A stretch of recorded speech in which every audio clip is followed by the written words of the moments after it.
Hello everyone, आज अपन करने वाले इलेक्ट्रोस्टैटिक पोटेंशियल एंड कैपेसिटेंस के important theory plus numerical question, जिसमें आपको एकदम सभी क्वेश्चन मैं पूरे कॉन्सेप्ट के साथ बताऊंगा। तो अभी तक आपने चैप्टर को पढ़ लिया होगा, नहीं पढ़ा तो कोई बात नहीं, सभी क्वेश्चन एकदम डिटेल कॉन्सेप्ट के साथ बताए जाएंगे। तो आपको ये पूरा चैप्टर इस क्वेश्चन के हिसाब से आपका पूरा कवर हो जाएगा। MMET, RUSS, एम्स, अदर कोई नर्सिंग एंट्रेंस के एग्जाम की तैयारी कर रहे हो तो आपके लिए बहुत ही इंपॉर्टेंट क्वेश्चन होने वाला है। आगे बढ़ने से पहले बता दूं, अभी तक आपने इस टेलीग्राम चैनल को ज्वाइन नहीं करा तो डिस्क्रिप्शन बॉक्स में लिंक है, वहाँ पर जाकर ज्वाइन कर लेना, क्योंकि यहाँ पर इस क्लास की PDF, क्लास की नोटिफिकेशन एंड इंपॉर्टेंट अपडेट्स मिलते रहते हैं। ठीक है, आगे बढ़ने से पहले मैं आपको बता दूं, हमने शुरू किया रैंकर टेस्ट सीरीज़, जिसके अंदर आपको फुल सिलेबस टेस्ट के साथ साथ चैप्टर वाइज भी टेस्ट मिलेंगे। ये MMET 2026 जो स्टूडेंट तैयारी करे उनके लिए बहुत ही एकदम रैंक बूस्ट की तरह काम कर रहा है। तो जो भी MMET 2026 की तैयारी कर रहा है वो इस टेस्ट सीरीज़ को जरूर ज्वाइन कर लेना, क्योंकि इसके अंदर हिंदी प्लस इंग्लिश दोनों मीडियम क्वेश्चन मिलेंगे ओनली फॉर 49 रुपीज़ में। तो अभी तक आपने ज्वाइन नहीं करा, ज्वाइन कर लेना। डिस्क्रिप्शन बॉक्स में ऐप की लिंक है सेलेक्ट कैरियर इंस्टीट्यूट की, वहाँ जाकर आप इसको ज्वाइन कर लेना। तो अपन शुरू करते हैं आज का फर्स्ट क्वेश्चन। एक इलेक्ट्रॉन और एक प्रोटॉन को मिलाने वाली रेखा के मध्य बिंदु पर E और V के मान क्या होंगे। देखिए, ये एक रेखा है, यहाँ पर इलेक्ट्रॉन है और यहाँ पर प्रोटॉन है। यहाँ पर अपन को बताना है क्या होगा।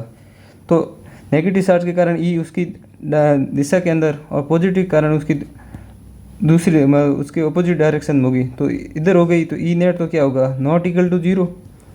लेकिन विभव की बात करते हैं तो नेगेटिव कारण यहाँ पर क्या होगा -V और पॉजिटिव कारण क्या गया +V, तो टोटल क्या होगा 0। तो E इजिकल नॉट 0 और V इजिकल टू 0, तो ये हो गया B इसका राइट आंसर। नेक्स्ट क्वेश्चन की बात करते हैं। एक खोखले गोलीय कोश में केंद्र से विभव में परिवर्तन संबंध बताओ। देखिए, खोखला कोई गोलीय कोश है, इसमें आपको V दूरी के साथ बताना है। तो आपको पता है कोई भी गोलीय कोश हो उसके अंदर विभव हमेशा नियत रहता है, क्योंकि जो यहाँ पर सेंटर में होगा वही, जो परिधि पर होगा वही सेंटर में होगा, और कहीं भी पॉइंट पर ले लो सभी पर यहाँ पर क्या होगा V बराबर KQ/R, और बाहर कोई पॉइंट होगा तो वहाँ पर हो जाएगा KQ/r। तो कौन सा राइट आंसर बैठता है, ऑप्शन नंबर C इसका राइट आंसर हो जाएगा। नेक्स्ट क्वेश्चन की बात करते हैं। जब किसी संधारित्र की समांतर प्लेटों को जो बैटरी से जुड़ने का क्या मतलब हुआ, विभव नियत। ठीक है, बैटरी से जुड़ी हुई है, जब इसके अंदर परावैद्युतांक पट्टी डाली जाती है तो यहाँ पर क्या हो जाएगा C' क्या हो जाएगा C/K। कोई परावैद्युतांक पट्टी डालने पर क्या होता है, धारिता बढ़ जाती है। अब आगे पूछ रहा है कि प्लेटों पर आवेश पहले के आवेश की अपेक्षा क्या होगा। अब अपन देख लेते हैं क्या होता है।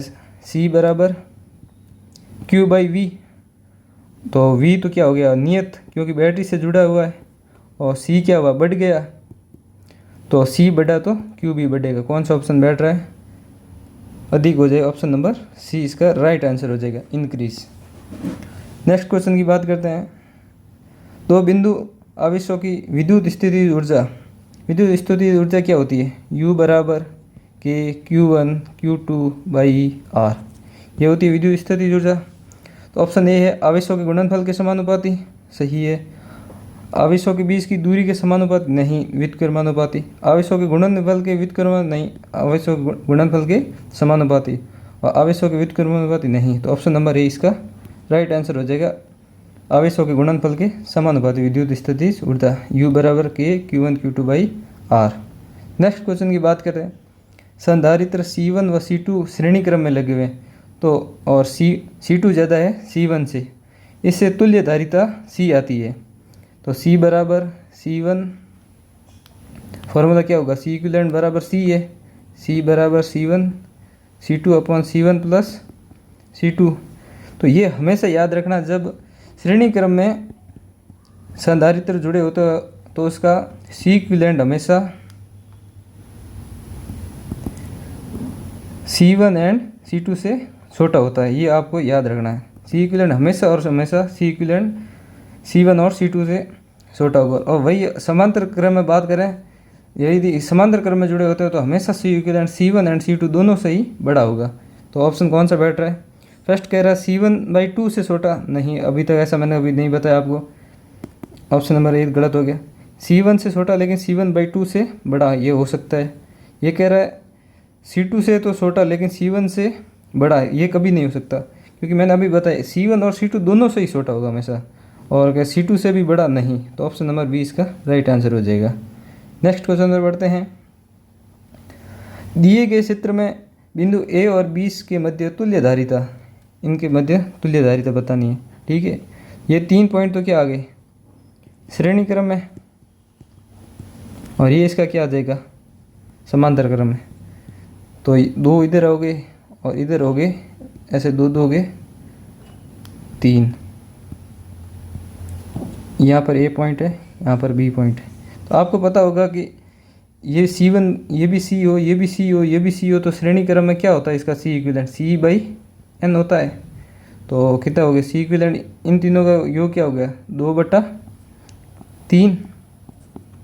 और समांतर क्रम में क्या होता है C1 + C2, तो 2/3 + 2 क्या हो गया, इसका एलसीएम आ गया 6, तो ये गया 2 2 4 और 3 बार।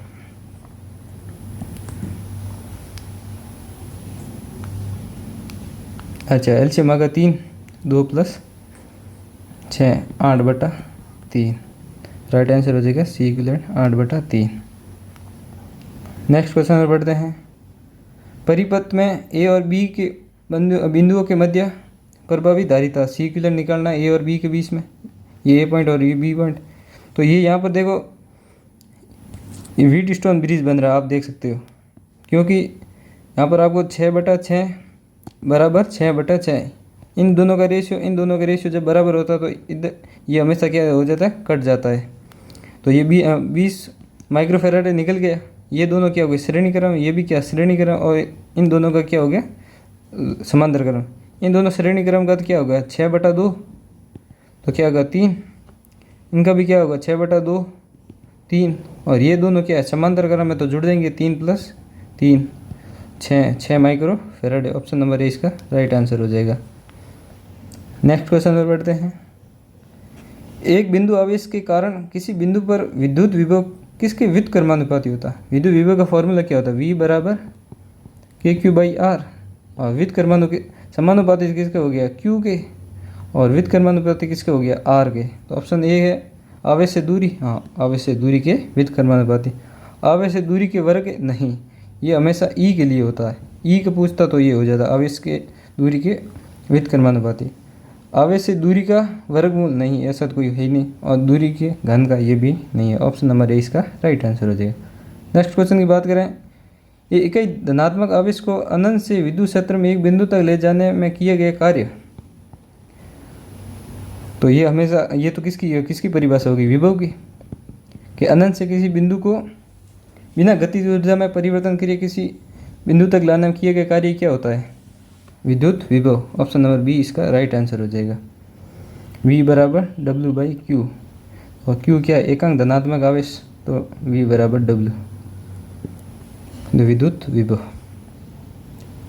नेक्स्ट क्वेश्चन की बात करें। समांतर प्लेट्स धारित्र की धारिता निर्भर करती है। ऑप्शन ए इसका फॉर्मूला क्या होता है, C = A/ε0/d। अब ऑप्शन देख लेते हैं। उपयोग किए गए धातु पर नहीं, क्योंकि धातु कोई भी हो उससे कोई फर्क नहीं पड़ता, अपन को क्या चाहिए सालक जो क्या कर सके आवेश ग्रहण कर सके। तो कोई भी धातु उससे कोई फर्क पड़ेगा नहीं, क्योंकि सभी धातु क्या होती सालक। तो ये तो ऑप्शन गलत हो गया। प्लेटों की मोटाई पर नहीं, इसका भी कोई लेना देना नहीं। प्लेटों के मध्य विभवांतर पर हमेशा ध्यान रखना, ये जो अब C = Q/V होता है ना, तो C Q और V दोनों पर निर्भर नहीं करता है, ये ध्यान रखना, ठीक है। तो विभवांतर पर नहीं, ये गलत हो गया। प्लेटों के मध्य दूरी पर, ये इस D पर दूरी पर निर्भर करता है। तो ऑप्शन नंबर डी इसका राइट आंसर हो जाएगा। नेक्स्ट क्वेश्चन में बात करते हैं। खोखले सालक गोले के अंदर विभव, तो अभी पीछे मैं बताया था कि खोखले सालक गोला होता है ना, तो उसके अंदर किसी भी पॉइंट पर, यहाँ पर A, ये B, ये C, तीनों पॉइंट पर ही क्या होगा, जो परिधि पर होगा ना V KQ/R वही होगा, क्योंकि कोई फर्क नहीं पड़ता। सालक के अंदर हमेशा क्या सम विभव पृष्ठ होगी। E हमेशा इसके अंदर क्या होता है 0 होता है। तो कौन से ऑप्शन बैठ रहे हैं? नियत रहेगा, हाँ राइट आंसर नियत रहेगा। केंद्र से दूरी के समानुपाती नहीं, दूरी केंद्र से दूरी के व्युत्क्रमानुपाती नहीं, केंद्र से दूरी के वर्ग के व्युत्क्रमानुपाती कुछ भी नहीं। राइट आंसर इसका हमेशा नियत रहेगा अंदर। नेक्स्ट क्वेश्चन बात करें, विद्युत विभव का ऐसा ही मात्रक विभवगत क्या होता है? वोल्ट। तो इसका राइट आंसर हो जाएगा वोल्ट। अपने क्वेश्चन कितने आपके राइट हो रहे हैं वो आप कमेंट सेक्शन में मेरे को ज़रूर बताना। अभी तो वीडियो को लाइक नहीं करा तो वीडियो को ज़रूर लाइक कर देना, और चैनल को सब्सक्राइब नहीं करा तो चैनल सब्सक्राइब कर देना, क्योंकि ये पूरी सीरीज़ आपको MME VT एग्ज़ाम तक पूरी कंप्लीट सीरीज़ मिलेगी, तो आप इससे जुड़े हुए रहना, ठीक है। नेक्स्ट क्वेश्चन की बात करें, क्यों आवेश से आवेशित R त्रिज्या वाले एक चालक गोले के अंदर केंद्र से दूरी x पर निर्भर विभव क्या है? क्यों आवेश से आवेशित R त्रिज्या वाले चालक गोले पर केंद्र से विद्युत विभव मैंने पहले ही बता दिया, चालक के अंदर हमेशा नियत रहेगा, और क्या होता है KQ/R, और K को क्या लिख सकते हैं 1/4πε0 Q/R। कौन सा राइट आंसर? फर्स्ट। और K की वैल्यू होती है 9 × 10⁹ कभी न्यूमेरिकल क्वेश्चन पूछे तो काम आएगा, ठीक है। नेक्स्ट क्वेश्चन बात करते हैं, समरूप विद्युत क्षेत्र में R त्रिज्या का वर्त बनाया गया, ठीक है, ये वर्त बनाया गया। वर्त की परिधि पर बिंदु A, B, C और D के विभव क्रमशः VA, VB, VC और VD है, तो कौन से ऑप्शन? तो हमेशा आपको पता है विद्युत क्षेत्र की दिशा में विद्युत क्षेत्र जिसे E कहते हैं दिशा में विभव घटता है, तो VD ज़्यादा होगा हमेशा VB से, ये ध्यान रखना। और तो VD ज़्यादा होगा VB से, ये आंसर। और हमेशा ऐसा होता ना, ये समरूप विद्युत क्षेत्र, तब इनके समान लंबवत जो बिंदु होते हैं ना A, B, C, तो यहाँ पर हमेशा क्या होता है? सम विभव होता है, सभी पर विभव समान होता है, सम विभव। तो VA बराबर VC और VD ज़्यादा होगा VB से। कौन सा ऑप्शन बैठ रहा है? VA बराबर VC और VD ज़्यादा होगा VB से। ऑप्शन नंबर C इसका राइट आंसर। हमेशा ध्यान रखना विद्युत क्षेत्र की दिशा में तो विद्युत विभव घटेगा, और समरूप विद्युत क्षेत्र है तो उसके जो लंबवत कोई भी आप लाइन खींचोगे तो वो सभी सम विभव पृष्ठ होंगे, ठीक है। नेक्स्ट क्वेश्चन की बात करते हैं, निम्न में से किसे विद्युत ऊर्जा का टैंक कहा जाता है? Which of the following is called a tank of electric energy? Electric energy कौन क्या होता है? कैपेसिटर। ये हमेशा क्या करता है? आवेश के रूप में विद्युत ऊर्जा का संग्रहण करता है, इसलिए इसे विद्युत ऊर्जा का टैंक भी कह देते हैं, ठीक है। तो इसका राइट आंसर हो जाएगा कैपेसिटर। नेक्स्ट क्वेश्चन की बात करते हैं, 2 कूलम आवेश को एक बिंदु से दूसरे बिंदु तक ले जाने में 20 जूल कार्य करना पड़ता है। ये W दे रखा है, ये Q दे रखा है, ठीक है। तो इन दोनों बिंदुओं के बीच वोल्ट में विभवांतर ज्ञात करना है। डेल्टा V इजिकल टू क्या होता है? W/Q। W की वैल्यू कितनी? 20 और Q दे रखा है 2, तो 10 वोल्ट। तो राइट आंसर हो जाएगा इसका 10। ऐसे क्वेश्चन आपके ज़रूर आते हैं, तो आपको ऐसे क्वेश्चन याद रखना है कि डेल्टा V बराबर W/Q, ये फॉर्मूला इंपॉर्टेंट है, आप ध्यान रखना, ठीक है। नेक्स्ट क्वेश्चन बात करते हैं, विद्युत क्षेत्र E और विभव V के बीच में संबंध होता है, तो एक फॉर्मूला ये भी याद रख लो, E बराबर dV/dx, ये भी इम्पोर्टेंट है। कौन सा ऑप्शन बैठ रहा है? फर्स्ट ऑप्शन, ये E बराबर -dV/dx। नेक्स्ट क्वेश्चन की बात करते हैं, सधारित्र की धारिता C है, ठीक है।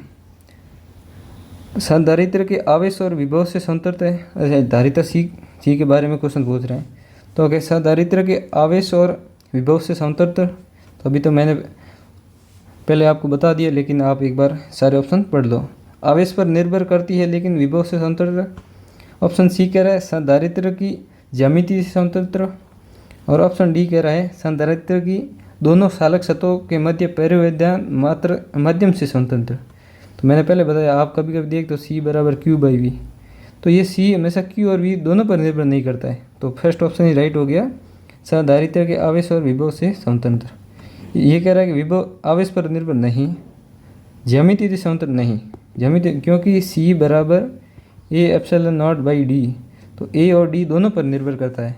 तो इसकी ज्योमेट्रिक स्ट्रक्चर से ये इंडिपेंडेंट नहीं होता, डिपेंडेंट होता, ठीक है। और चालक सतहों के मध्य परिवेद्य माध्यम पर नहीं, क्योंकि के गुणा हो जाता है तो बढ़ जाता है, तो माध्यम पर भी निर्भर करता है। ऑप्शन ए इसका राइट आंसर हो जाएगा, आवेश और विभव दोनों से स्वतंत्र होता है, ठीक है। नेक्स्ट क्वेश्चन की बात करें, संधारित्र की प्लेट पर आवेश बढ़ाने का अर्थ क्या हुआ। तो फर्स्ट ऑप्शन है प्लेटों के मध्य विभवांतर कम करना। सेकंड ऑप्शन हो गया संधारित्र की धारिता कम करना। ऑप्शन सी संधारित्र की धारिता बढ़ाना। और ऑप्शन डी हो गया प्लेटों के मध्य विभवांतर बढ़ाना। सी बराबर क्या होगा, क्यू बाई वी। और सी हमेशा अब क्या होगा, नियत रहेगा, क्योंकि वो तो उसकी ज्यामिति पर निर्भर करता है। अब आवेश बढ़ाया क्या होगा, वी को भी बढ़ाना पड़ेगा, क्योंकि इसको क्या करना पड़ेगा अपन को, नियत। तो राइट आंसर हो जाएगा प्लेटों के मध्य विभवांतर को बढ़ाना, option number D. Next question पूछ रहा है कि संधारित्र कुल आवेश। तो संधारित्र आपको पता ही होगा ऐसा होता है, समांतर प्लेट संधारित्र। तो यहाँ पर माना कि +20 चार्ज है, तो यहाँ पर क्या होता है -20। अब ये Q टोटल क्या होगा, 0 ±0। तो ऑप्शन क्या है 2Q, नहीं, Q/2 नहीं, 0 इसका राइट आंसर।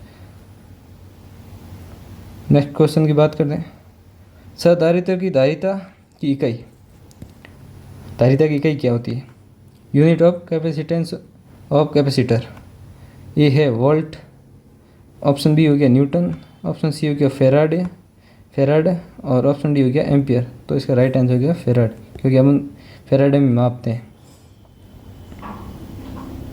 नेक्स्ट क्वेश्चन की बात करें, एक चालक को कुछ धनात्मक आवेश दिया जाता है तो उसका विभव होगा। चालक को धनात्मक आवेश दे दिया तो उसका विभव, तो मैंने पहले ही बता दिया, हमेशा उसके ऊपर क्या, चालक के अंदर हमेशा विभव क्या रहता है, नियत, ठीक है। तो संपूर्ण चालक पर समान होगा।